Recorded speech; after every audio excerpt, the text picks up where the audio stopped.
बिस्मिल्लाहिर्रहमानिर्रहीम। Welcome to today's lecture. आज के एटॉमिक फ़िज़िक्स के लेक्चर का एक इंतहाई दिलचस्प टॉपिक है।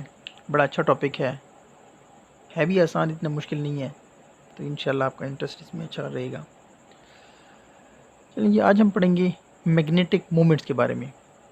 वो कल वाला जो लेक्चर था वो मैंने रिकॉर्ड किया था, जब मैंने आपको भेजा तो आई थिंक उसकी वो फ़ाइल करप्ट हो गई, जिसकी वजह से वो अब फाइल मिसिंग थी। तो इतना मुश्किल टॉपिक नहीं था। एंगुलर मोमेंटम को आप लोग वैसे भी किया हुआ है क्वांटम फिज़िक्स में, तो मैंने उसको लिख के दे दिया था आपको। किसी चीज़ की अगर समझ ना आए तो वो आप क्वेश्चन कर सकते हो। अच्छा, एटॉमिक फिज़िक्स में आज हम देखते हैं मैग्नेटिक मोमेंट्स। अब ये मैग्नेटिक मोमेंट बेसिकली है क्या, तो इसको समझने के लिए हमें पहले समझना पड़ेगा ये मोमेंट क्या होता है।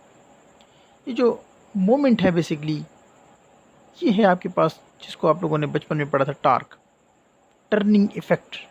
किसी भी चीज़ में मैकेनिकल जब टर्न पैदा होती है, वो चीज़ घूमती है, तो वो बेसिकली है आपके पास मोमेंट।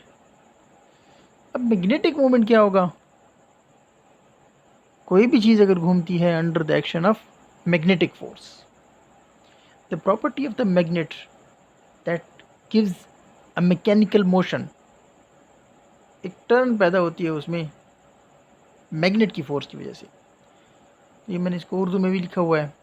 मैग्नेटिक फोर्स के ज़रिए सर किसी भी चीज़ का घुमाओ, तो इसको हम कहेंगे दिस इज़ मैग्नेटिक मोमेंट। अच्छा, अब एटॉमिक मोमेंट्स वो क्या होंगे, अब उसको समझते हैं। अब एटॉमिक, किसी भी दुनिया में जो भी चीज़ है, हर चीज़ एटम से बनी हुई है, ये आप लोग जानते हो।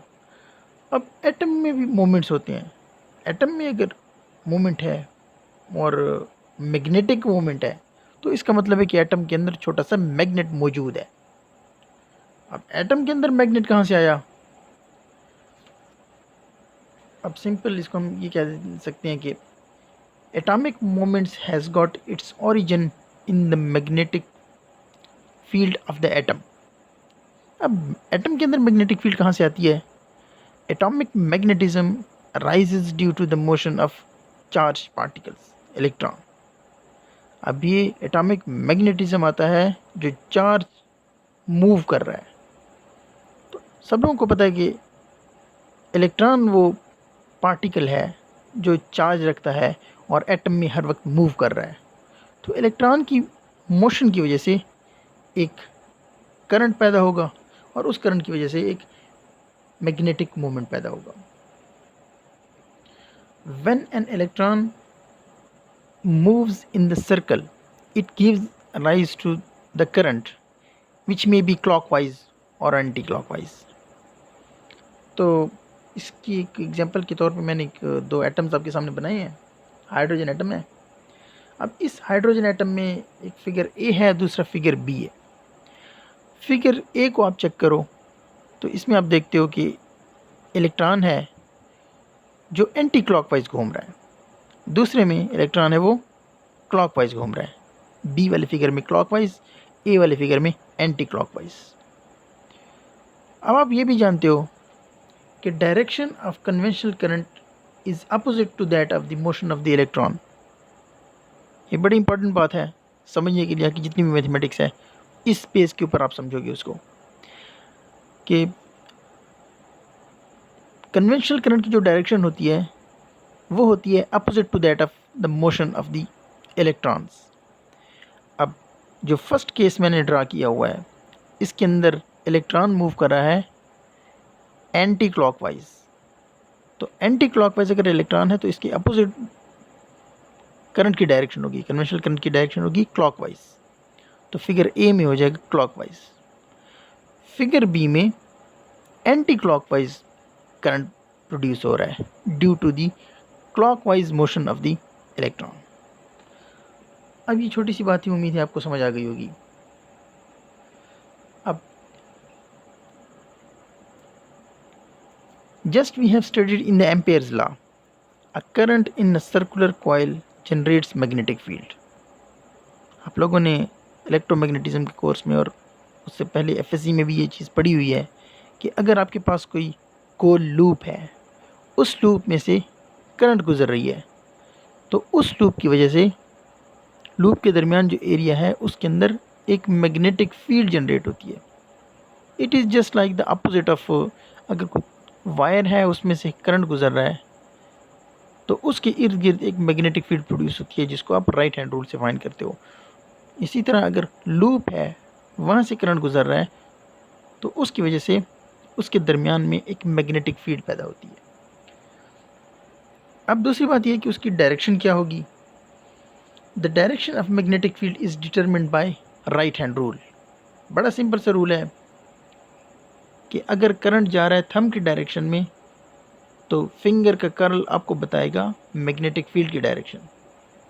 और अगर इसका रिवर्स हो जाए, लूप आपका फिंगर की कर्ल को अगर डिनोट कर रहा है, उसकी डायरेक्शन, करंट की डायरेक्शन फिंगर की लूप की तरफ है, राइट हैंड की, तो थंब की डायरेक्शन आपको बताएगी the direction of magnetic field.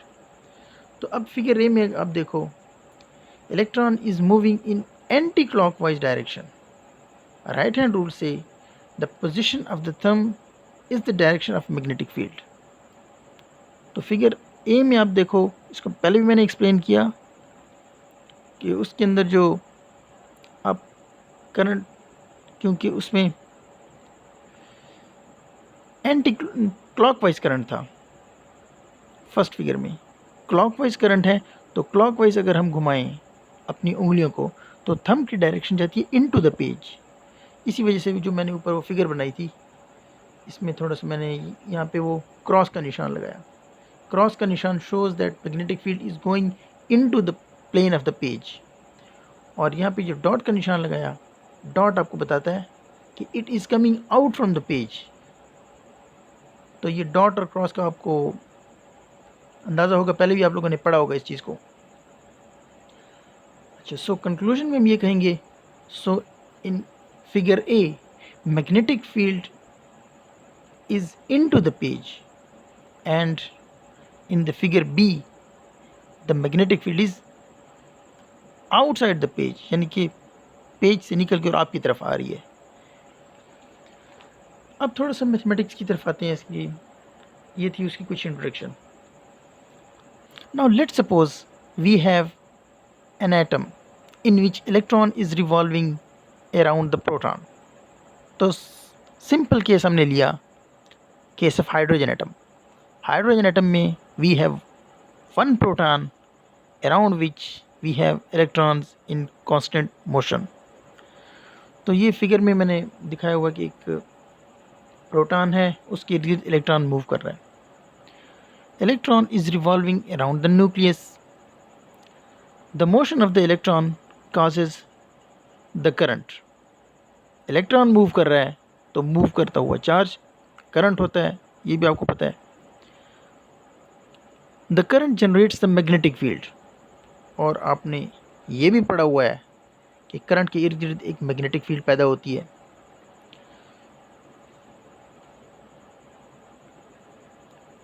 अब यहाँ तक रहने के बाद अब मैथमेटिकल टर्म की जो पहली पहली बात है वो ये है कि अगर एक इलेक्ट्रॉन वन राउंड ट्रिप लेता है अराउंड द फुल सर्कल, तो उसने जो लेंथ कवर की होगी वो होगी 2πr, circumference of the circle. And जो टाइम वो करेगा वो होगा उसका time period, time to complete one revolution. उसको हमने डिनोट किया कैपिटल टी से। अब मैथमेटिक्स में आप लोग सिंपल एक इक्वेशन है S is equal to v t, तो वहीं से मैंने लिखा T equals S by v. S है distance covered by the electron in one complete round trip, और वो आपको पता है बन जाएगा length of the circle. So time period की जो इक्वेशन बन जाएगी that will be 2πr divided by v। अब इसको हम नाम दे रहे हैं इक्वेशन ए का। यह हमने कैलकुलेट कर लिया टाइम पीरियड। अब टाइम पीरियड के बाद हम बात करते हैं करंट की। तो करंट के लिए you know current is equal to charge passing per unit time. अब क्योंकि वन इलेक्ट्रॉन है तो चार्ज कितना बन जाएगा, चार्ज होगा charge of the electron E divided by T, time period, time to complete one round trip, वो I के बराबर हो जाएगा। अब इक्वेशन नंबर 2 मैंने नाम दिया इसको, equation B, I think yes it's equation B. अब इक्वेशन ए से उठाते हैं टी की वैल्यू और वो लाके इस बी में छोड़ देते हैं। बी में पुट करने से हमारे पास जो इक्वेशन बन जाएगी वो कुछ यूँ होगी, I is equal to E divided by 2πr/v। अब v को नीचे से ऊपर ले जाएं तो i की वैल्यू बन जाएगी ev डिवाइडेड बाय 2πr। अब हमें ये बात पता है, मैग्नेटिक मोमेंट का जो फार्मूला है, आप लोगों ने फिज़िक्स 3 की कोर्स में भी इसको देखा होगा, इलेक्ट्रोमैग्नेटिज्म में भी इसको देखा हुआ होगा, mu is equal to current multiply by area of the loop. तो उसी को यूज़ करते हैं।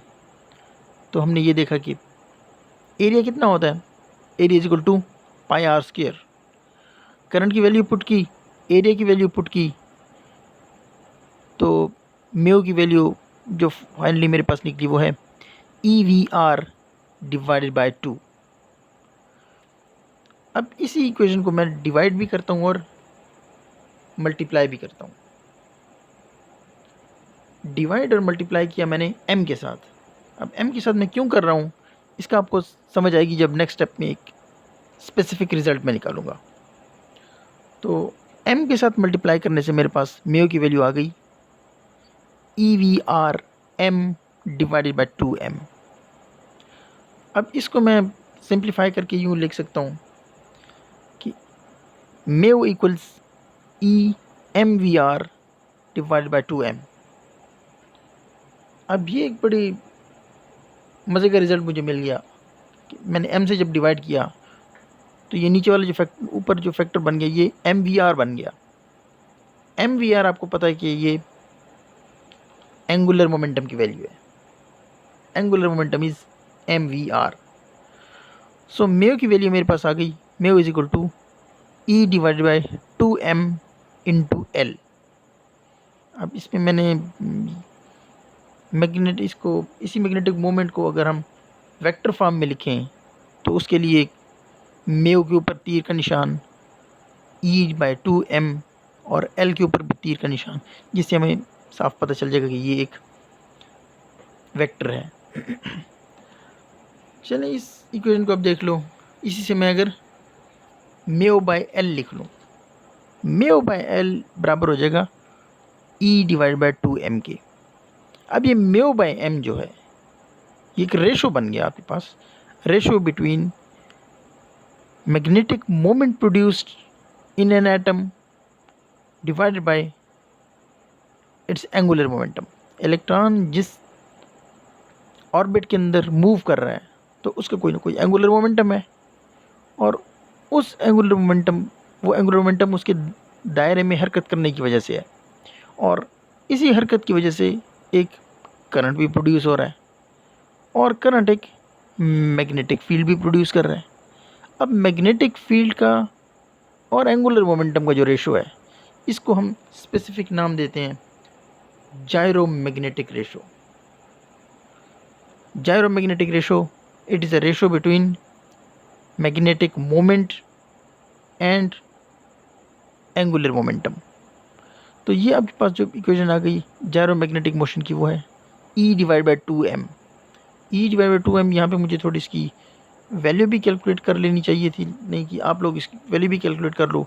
E की वैल्यू 1.6 10⁻⁻19 डिवाइड बाई 2, m की वैल्यू आ जाएगी 9.1 इंटू 10⁻31। तो इससे आप लोग ले लेंगे जायरोमैग्नेटिक रेशो की वैल्यू। चलिए जायरोमैग्नेटिक रेशो को यहाँ छोड़ते हैं और वापस आते हैं अपनी मेन इक्वेशन पे जो मेरे पास निकली थी, mu is equal to E/2m into MVR या L। बोर थ्योरी में आप लोग पढ़ चुके हो कि L इक्वल्स MVR, और एटम के अंदर एंगुलर मोमेंटम की कोई भी वैल्यू नहीं हो सकती। There must be specific a particular value of angular momentum, और जिसको बोहर ने कहा था it must be equal to NH/2 pi. अब L की जो NH/2 पाई वाली वैल्यू है, इसको अगर मैं L की जगह पुट कर दूं तो मेरे पास एक इंतहाई मज़े का इंटरेस्टिंग रिजल्ट निकल आता है। तो म्यू की वैल्यू निकल आएगी मेरे पास E/2m into NH/2 pi. That will result into mu is equal to N multiply by EH/4 pi m, जिसको मैं सिंपली लिख सकता हूँ mu is equal to N mu B. अब ये म्यू बी जो आ गया, ये आ गया आपके पास बोहर मैग्नेटॉन। बोहर मैग्नेटॉन एक बड़ी इंटरेस्टिंग चीज़ है।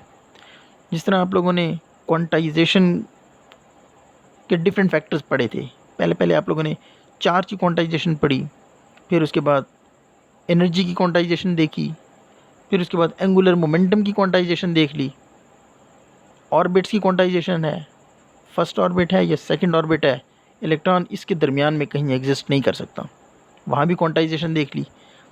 अब इसी ऑर्बिटल क्वांटाइजेशन के बाद हम ये भी कह सकते हैं कि फर्स्ट ऑर्बिट है, जब उसमें इलेक्ट्रॉन है तो वो एक स्पेसिफिक पर्टिकुलर मैग्नेटिक फील्ड बना रहा है जो एक मैग्नेटिक मोमेंट क्रिएट करती है, और उस मैग्नेटिक मोमेंट को हमने कह दिया यहाँ पे बोहर मैग्नेटॉन, कि जब इलेक्ट्रॉन गर्दिश कर रहा है फर्स्ट ऑर्बिट में तो कितना मैग्नेटिक मोमेंट होगा उसका, ये मिनिमम मैग्नेटिक मोमेंट है। अब इक्वेशन को आप देखो तो उसमें mu is equal to N mu B है। अब ये N इज इक्वल टू वही N जिससे अच्छी तरह आप वाकिफ़ हो, 1 2 3 4 ऑल द नेचुरल नंबर्स। तो अब इसमें हम ये देखते हैं, अब नेचुरल नंबर अगर 1 लगा दूं तो ये बोहर मैग्नेटॉन आएगा म्यू बी। सेकंड ऑर्बिट होगा तो उधर 2 म्यू बी आ जाएगा, 2 में फिर ये 2 नीचे 4 से कैंसिल होकर नीचे 2 दे देगा। सिमिलरली थर्ड ऑर्बिट का एक अपना स्पेसिफिक वैल्यू होगी। तो यहाँ से मुझे ये पता चला कि जिस तरह बाकी एनर्जी की, स्पेस की क्वांटाइज्ड वैल्यूज़ हैं, उसी तरह मैग्नेटिक फील्ड की भी और मैग्नेटिक मोमेंट्स की भी क्वांटाइज्ड वैल्यू आएंगी। तो यही चीज़ आपको बताता है बोहर मैग्नेटॉन। अब इसी बोहर मैग्नेटॉन में अगर मैं इसकी एग्जैक्ट वैल्यू मालूम करना चाहूँ तो बोहर मैग्नेटॉन में डिफरेंट पैरामीटर्स हैं। नंबर 1 चार्ज ऑफ इलेक्ट्रॉन, दूसरा है प्लैंक्स कांस्टेंट, और तीसरा मास ऑफ द इलेक्ट्रॉन। इसकी वैल्यूज़ अगर मैं पुट कर दूं तो फाइनली मेरे पास जो म्यू बी की वैल्यू बनती है वो है 9.2 into 10⁻⁻24 ampere per metre square. ये वो मिनिमम वैल्यू है मैग्नेटिक मोमेंट की जो किसी भी एटम में या पूरी कायनात में कहीं भी एग्जिस्ट कर सकती है। इसके बाद जितने भी मैग्नेटिक मोमेंट्स होते हैं वो सारे इसी के मल्टीपल्स हैं। अच्छा, इसमें से एक फाइनल और पेज भी है, उसकी मैंने पिक्चर नहीं ली, बस आप लोग खुद इसको नोट कर लो। ये जो ऊपर हमने वैल्यू निकाली, ये specially this equation mu is equal to E/2mL, ये हमें ये बताती है कि एंगुलर मोमेंटम के साथ क्या रिलेशन है म्यू का। अब जब हमने एक्सपेरिमेंटली वैल्यूज़ निकाली, जो 1 इलेक्ट्रॉन एटम है, हाइड्रोजन एटम है, ग्राउंड स्टेट के अंदर उसमें कितना मैग्नेटिक मोमेंट पैदा हो रहा था, तो वो ये वाली वैल्यू नहीं थी जो अभी हमने निकाली, उसमें थोड़ा सा डिफरेंस था।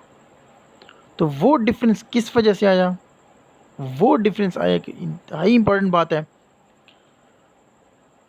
इलेक्ट्रॉन जब किसी ऑर्बिट में मूव कर रहा होता है तो वो सिर्फ ऑर्बिटल मोशन नहीं करता, उसकी स्पिन भी साथ है। तो हम लोगों ने पढ़ा हुआ है, सिंपल असूल है, जब भी चार्ज पार्टिकल मूव करेगा तो वो करंट बनाएगा।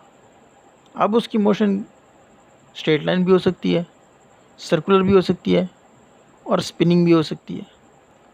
तो जब इलेक्ट्रॉन ऑर्बिटल मोशन कर रहा है तो वो करंट बनाएगा और उस करंट से मैग्नेटिक फील्ड बनेगी, जो अभी हमने देखा।